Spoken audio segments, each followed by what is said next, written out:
so glad that you dropped by. I am Malkia Uriel, and I am the Dean of Naviy Beyit Academy. And I'm so glad that you dropped by, and I want to share just a couple of things with you regarding, well, a place to begin. Where do you begin? I think you should begin at the beginning. And the beginning for us is Breshiyt 1 and 1. In other words, you and I have, many of us have grown up knowing as Genesis 1 and 1. In Hebrew, it is Breyshiyt 1 and 1. And so what does it read in Genesis 1 and 1? Well, it says that in the beginning, in fact, you know this, you had this in Sunday school, you had this in church, you've heard this, you probably read this a million times. But in the beginning, God created the heavens and the earth. And we know the rest, that the earth was without form and it was void. But wait a minute, let's not go too far. Let's go back. In the beginning, God created the heavens and the earth. In the Hebrew, Breyshiyt bara Elohim et hashemayim ve'et haaretz. He created the heavens and the earth. Well, why did he do that? Well, that's a good question. And so let's kind of get into this, right? But before we do, let's take a look at what the earth looked like. Imagine the earth has newly been created, right?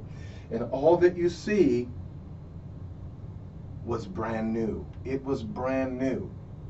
It was so brand new until when our Elohim has a conversation with Job.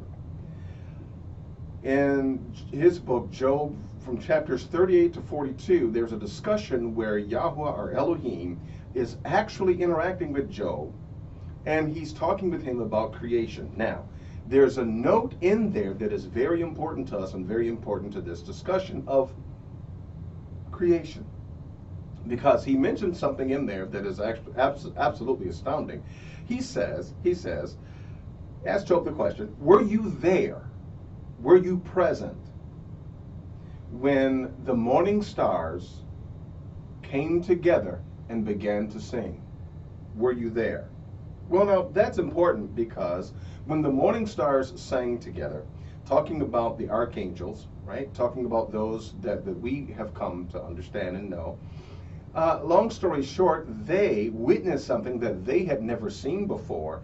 And so they got together and they began to sing and they began to shout and they began to actually praise Yahweh, our Elohim, and they began to give him praise for something new that they had never seen before. What was that? It was the physical creation that you now see. Well, we've been walking on earth all of our lives. So what is so important about that? What is so special about that? Well, you need to look at it in its context, right? As we go back into the classroom setting, let me just ask you a quick question, okay? Now, we're sneaking up on answering the question as to why there was the creation of the heavens and the earth, just as you saw above me. Well, here's the thing. In eternity past, because of course an eternal being is alive and is not created, therefore there is an eternity past. In that eternity past was a predominantly spiritual, in fact, a spiritual existence. And so the angels and the archangels and Elohim himself existed in a spiritual dimension. And in that spiritual dimension, there were spiritual things and spiritual activities. The laws and the physics, if you will, of spirituality is far different than the physics of our physical, natural, normal world. And what I mean by that is, it's just a different world. It's a different place, right? You get into quantum mechanics and you begin to understand what I'm talking about. You begin to not so much talk about physical things, but you begin to talk about membrane theory and string theory and quarks and bosons and leptons. And you begin to talk about subatomic particles that don't behave like normal physical objects should. Why? Because you've crossed over into the realm of what we call spirit. And so, long story short, these angels saw something that they had never seen before. They saw something that was physical. As opposed to something that was eternally spiritual, they now saw something that was physical. Now, the reason why this is amazing is because it was new. It was something that they hadn't seen before. It's like asking the question, why is this set here? Why is the ground here? Why is my suit on me? Why create a suit? Why create a set? Why create that screen, this screen, everything around me. Why? Why do that? Good question. The reason why is because just like the archangels witnessed, just like they witnessed and understood that Elohim had done something new that they had never seen before in their entire existence. It was true news. It was astounding. It was brand new, and they were amazed. Because in eternity past, there was just spirituality. And it never dawned on them that our Elohim would create something that is completely physical and seemingly mundane and completely so much the opposite of that is spiritual. They got together and they began to praise, they began to sing, they began to just rejoice because they were witnessing a different dimension of our Elohim. Now, this is important because when we begin to question why creation, the answer may astound you. In fact, I know there's controversy, there's many answers, and which means that one person has an opinion, another person has an opinion. Well, listen, you stop by, and so here's mine. The secret about creation is that creation is nothing more than an authentic expression of our Elohim. It's an authentic expression of Yahuwah our Elohim, and it's an authentic expression of his mastery and lordship over the mundane and over physicality just as well and just as much as he is Lord over the spiritual domains. Looking at the book of Job, we understand that the archangels got together and they sung because they saw something new. Well, I know others may say, well, that means that the stars were shining bright and the stars were emitting a frequency as their light. No. Okay, listen, this is what I believe happened, right? This is my opinion, and this is what I hold to be true, that they're actually talking about the archangels who saw something that was brand new. And not only did they see something that was brand new, but they saw a different dimension of Yahuwah or Elohim. And so they had to understand him in a completely different light. They had to understand him or begin to react and deal with him in a way that incorporated him being master of the physical world as well as him being master of the spiritual world. Now, please understand that when the earth was created and when everything was brought in and made brand new, that it changed the equation, the physics, if you will, of spirituality. Well, what do you mean by that? It changed the physics of spirituality because now, in order to remain in a level of wholeness, which means that everything that Yahuwah is, he is throughout all of creation at any given time. There is no change in him because he does not change. Therefore, he would have had to have incorporated the principles of this new creation into everything that he does in order to remain whole and entire and continuing to walk on that level of authenticity. Well, that being the case, it changes the dynamics of spirituality, right? It changes the modes and the methods of operation ever so slightly to include physicality. It does not change the nature and the character of who Yahuwah our Elohim is because he does not change. Yet at the same time, it changes the dynamics of how spirituality will function because now you have physicality that's also being interjected into the equation. Which is why there will be seed time and harvest at a given set time on this physical planet where Yahuwah our Elohim will bless us according to a timetable. There is a time span for our life. There's a time to live, a time to die, a time to be born, a time, as it says in Ecclesiastes, there is a time for everything. And there is a time when the Spirit of Yahuwah our Elohim interjects his abilities in us so that we can fulfill his desires in a given set time. This changed everything. But wait, I've said quite a few things, but I didn't say why. Why create a set, my suit? Why create the heavens and the earth? Because Yahuwah our Elohim was simply being authentic. He was simply being authentic. He was simply revealing himself that he is the one that feels, he is the one that creates, he is the one that does all of these things.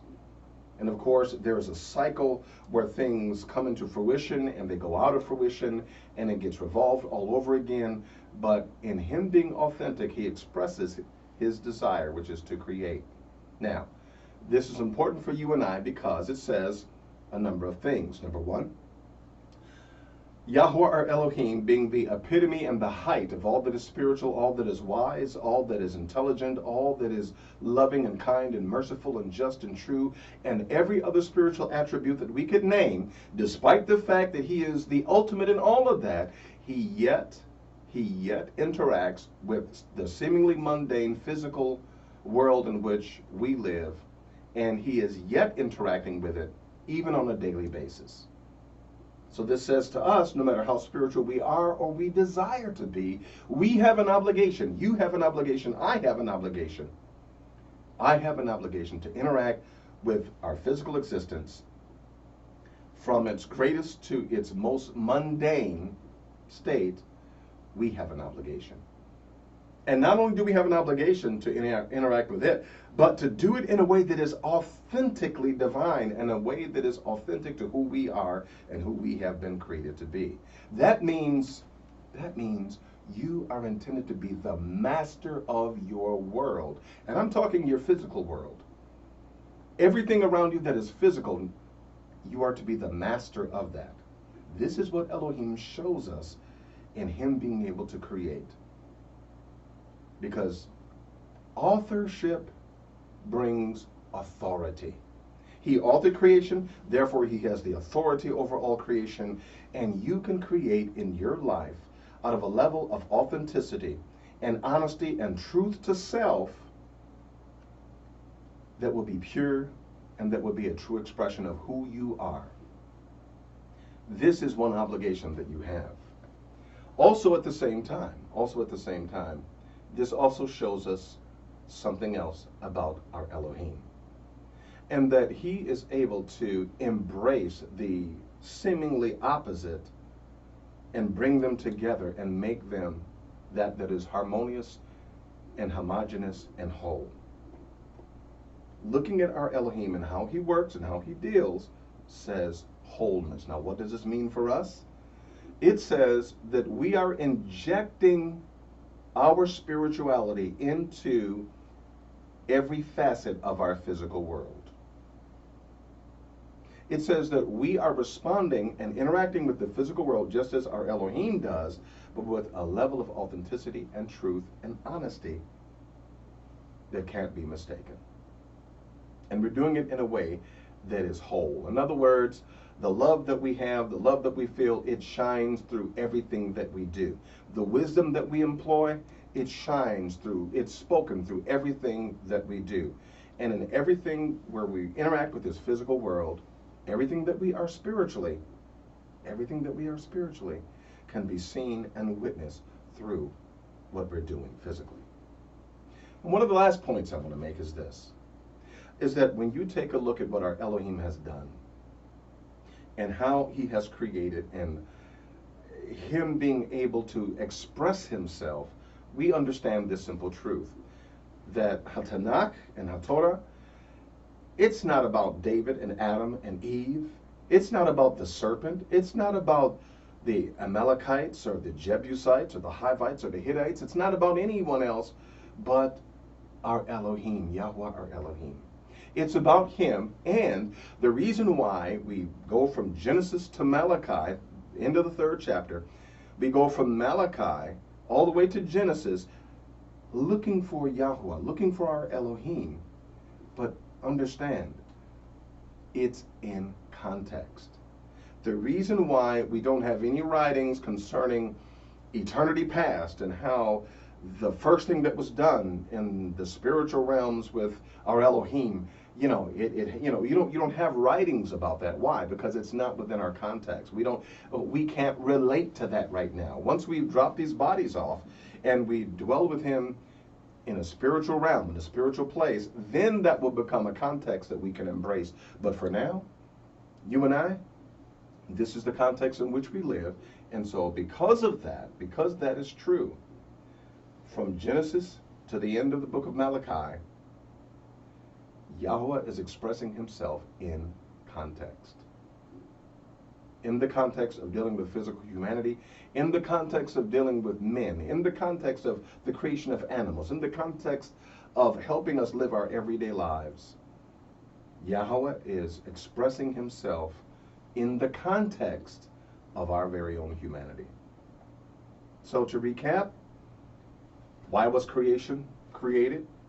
Because Yahweh was expressing himself. Our Elohim was simply expressing himself. And this says to us that we have the obligation, as spiritual as we aspire to be, we have the obligation to interact with the physical world with the same level of authenticity, with the same level of wholeness as our Elohim did. Be ye holy, for I am holy, Leviticus 10:10. We therefore respond and react with this physical world. And as I mentioned before, from Genesis to the end of Malachi, which is thousands of years, which speaks to us is that it's going to take time and we should be patient in interacting with this physical world. Our Elohim has given to us a great example. And so let's take this week, let's take time this week to decide how we are going to express our spirituality in our physical existence. I'm Malkia Uriel, and as we leave, I want you to think about how you're going to be authentic, how you're going to be whole, and how you're going to express everything